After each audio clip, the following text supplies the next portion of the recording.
Hello bos, selamat petang, selamat petang. Saya Mr. Pang ah. Hari ini saya kedai sini pun ada masuk yang kereta ni. Tahun 2008 register kat Malaysia 10.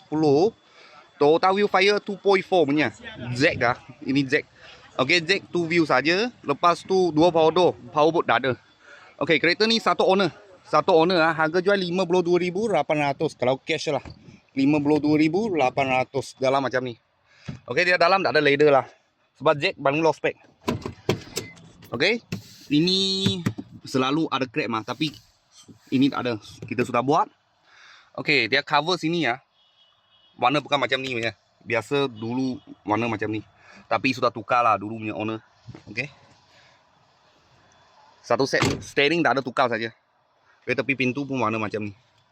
Ini 7 seater lah, 7 seater 2 view. 2 power door saja. Harga jual 52,800. Kalau cash lah, plate nombor pun cantik ya. Dua angka sama punya.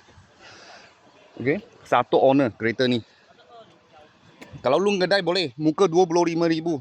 Tak silap 25,000 ah. Kalau cash 52,800 2.4. Kalau bos-bos dan kawan-kawan siapa minat boleh kontak saya lah, tanya ini kereta masih ada tak. Kalau ada apa murah-murah kereta saya akan video lagi. Thank you bos, thank you.